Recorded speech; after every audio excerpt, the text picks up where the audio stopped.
Bueno,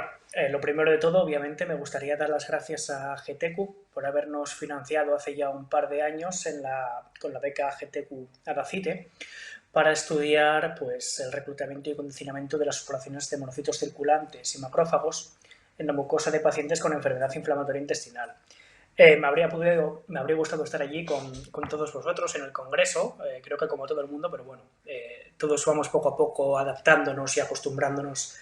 a esta nueva normalidad. Así que bueno, en el peor de los casos os presento los datos así aunque sea a distancia. Básicamente lo que hemos visto en artículos previos, en un artículo previo, en un estudio piloto ya publicado en Mucosal Immunology, que es la base de este proyecto, es que los monocitos infiltran la mucosa intestinal de forma dependiente de CCR2 como células que expresan la integrina C11C. Una vez en la mucosa intestinal, en el tejido sano, el microambiente intestinal hace que los macrófagos se diferencien hacia células de transición, a la vez que empieza a perder la expresión de CD11C, y finalmente hacia macrófagos terorogénicos que han perdido la expresión de CD11C.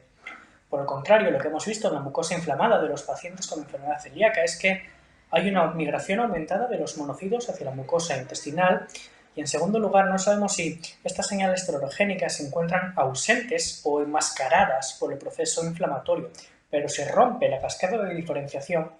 y las células se acumulan en el tejido como monocitos proinflamatorios que ayudan a exacerbar la respuesta inmune. En esta beca, por tanto, nos planteábamos dos objetivos. El primero de ellos era identificar qué factores están mediando esta migración, porque sí es dependiente de CCR2, pero no sabemos qué ligandos median el reclutamiento de los monocitos hacia la mucosa, ni si hay diferencias en los ligandos que median este proceso en controles sanos en pacientes con inflamatorio intestinal.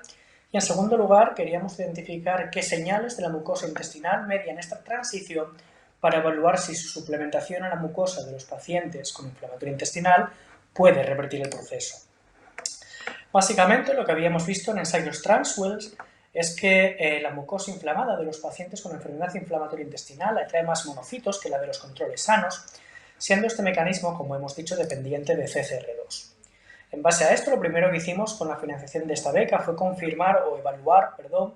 la capacidad quimioatrayente de diversos ligandos de CCR2 y lo que vimos es que CCL2, 7, 8 y 13, pero no CCL11, median la migración de los monocitos. Una vez hecho esto, lo que hicimos fue evaluar la expresión de estas quimiocinas en la mucosa intestinal. CCL2 es la principal quimiocina que hemos visto en la mucosa intestinal, pero para nuestra sorpresa no había diferencias en la mucosa intestinal de los controles sanos o los pacientes con colitis ulcerosa, activo quiescente o enfermedad de Crohn, activo quiescente. Lo mismo para CCL7, CCL11, que prácticamente estaba ausente, mientras que por el contrario lo que vimos es que CCL8 estaba expandido en la mucosa intestinal de los pacientes con inflamatoria intestinal activa, así como CCL13 en el caso de los pacientes con enfermedad de Crohn. Una vez vistos estos resultados, lo que hicimos fue repetir los ensayos de migración Transwell, pero esta vez en lugar de bloquear CCR2, bloqueábamos las quimiocinas que medían este reclutamiento en la mucosa intestinal sana, y lo que vimos para nuestra sorpresa es que ninguna de estas quimiocinas por sí sola era capaz de bloquear la migración de los monocitos hacia la mucosa de los controles sanos en nuestro modelo. Esto lo que implica, asumimos, es que no es ninguna quimiocina per se, dependiente de CCR2, la que está mediando esta migración, sino que por el contrario parece que actúan sinergísticamente. El siguiente paso, lo que queríamos hacer era repetir estos experimentos en los pacientes con enfermedad inflamatoria intestinal, pero lamentablemente llegó marzo, llegó la pandemia y no pudimos reclutar pacientes y estos estudios o estos experimentos están pendientes a hacer. Por otro lado, lo que hemos optimizado es un modelo de diferenciación donde enriquecemos monocitos, los marcamos con CFSE y los cocultivamos con biopsias o con láminas propias del mismo paciente, y podemos ver cómo los monocitos, cuando se cultivan durante 4 días en presencia de GM-CSF, mantienen la expresión de C1cC, pero cuando los cultivamos con células de lámina propia o con biopsias, vemos cómo disminuye la expresión de C11C, como habíamos visto en nuestro artículo previo, y estas células además aumentan la expresión de interleuquina 10. Para identificar qué factores pueden estar mediando esta diferenciación, nos centramos en los sospechosos habituales que median los mecanismos de tolerancia en la mucosa intestinal, y lo que hicimos fue diferenciar macrófagos en presencia de diversos factores y vemos cómo hay una pérdida de expresión de C11C y aumenta la expresión de interleuquina 10 en los macrófagos diferenciados en presencia de ácido retinoico, TGF-beta, agonistas de TLR2, así como agonistas de TLR8 y TLR9. Para nuestra sorpresa, interleuquina 10 bloqueó completamente la diferenciación de los macrófagos tolerogénicos.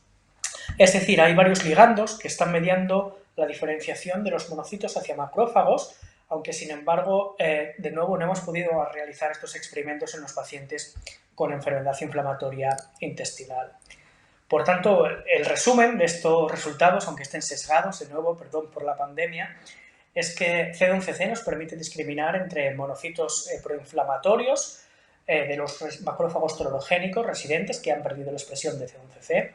Los monocitos entran en la mucosa a través de la expresión de CCR2. CCL8 en los pacientes con enfermedad de Crohn y colitis ulcerosa y CCL13 en los pacientes con enfermedad de Crohn están expandidos en la mucosa de estos pacientes. Hay múltiples factores de la mucosa intestinal, ácido retinoico, TGF-beta y agonistas de TLR2, 8 y 9 que facilitan la diferenciación de los monocitos hacia los macrófagos y pues los siguientes experimentos, los siguientes pasos es validar estos resultados, obviamente, en el contexto de la enfermedad inflamatoria intestinal, siempre y cuando la pandemia nos permita recuperar el ritmo de trabajo que teníamos en el laboratorio. Y bueno, finalmente dar las gracias a toda la gente de aparato digestivo de la Princesa y de la unidad inflamatoria intestinal, que fue donde empezamos este estudio, en colaboración con Javier Pérez Gisbert y María Chaparro, pero también a la gente de Vinova Casa, en la Universidad de Valladolid y nuestros nuevos colaboradores en los hospitales de aquí. Por supuesto, gracias también a Irene, de Princesa, y Aida, que son los que están haciendo todos los experimentos, y obviamente a todos los pacientes que nos dan sus muestras biológicas para trabajar. Así que nada, muchas gracias y continuaremos trabajando.